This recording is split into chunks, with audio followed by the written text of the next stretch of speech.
सुमन अपने जीजा के साथ बाजार गई थी। उसने आज लाल कलर की ड्रेस पहन रखी थी, जिससे वह इस ड्रेस में कयामत लग रही थी।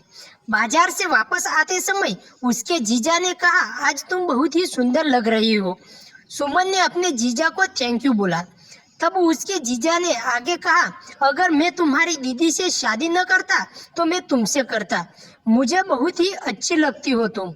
जीजा की प्यारी प्यारी बातों को सुनकर सुमन शर्मा गई और उसका चेहरा शर्म से लाल हो गया था।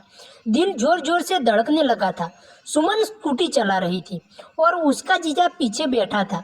सुमन को लगा कि कहीं गाड़ी टकरा न जाए, तो उसने स्कूटी को खाली जगह पर रोक दी।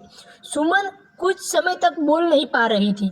फिर सुमन ने कहा, जीजा जी आप गाड़ी चलाइए। उसके जीजा ने सुमन की हालत समझ ली थी और तभी न जाने क्या हुआ कि सुमन ने गाड़ी पर बैठने से पहले अपने जीजा के होठों पर किस कर लिया। यह देखकर उसका जीजा भी दंग रह गया था। आखिर सुमन ने अपने जीजा से कह दिया कि आप मुझे बहुत ही पसंद हो। सुमन की ऐसी हरकतों से उसका जीजा मुस्कुराने लगा। उस दिन सुमन रास्ते में ना होती तो उसका जीजा उसकी उसी वक्त ले लेता और हालात कुछ ऐसे थे कि उन दोनों को जल्द ही घर जाना था। इस वजह से सुमन सीधा घर आ गई और अपने कामों में लग गई। उस दिन के बाद सुमन का जीजा जब भी सुमन को अकेले में मिलता तो उसे गले लगा देता था। अब उन दोनों को एक दूसरे से बहुत प्यार हो चुका था। इस वजह से वह दोनों एक दूसरे को अच्छे से मिलने की तैयारी में लग गए थे। यह तैयारी दोनों तरफ से हो रही थी। वह दोनों एक दूसरे को मोबाइल पर घंटों घंटों तक बातें करते थे और सुमन वीडियो कॉल पर अपने जीजा को अपनी पूरी बॉडी भी दिखाती थी।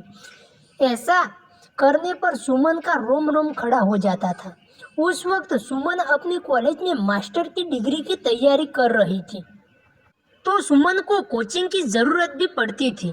जीजा ने सुमन को एक कोचिंग के बारे में बताया और यह कोचिंग जीजा के घर पर जाने वाले रास्ते पर ही था और जीजा ने सुमन को वही दाखिला लेने को कहा और घर में भी सब इस बात पर राजी हो गए। सुमन बहुत ही खुश थी। कोचिंग में एडमिशन लेने के बाद सुमन जीजा के साथ आने जाने लगी थी।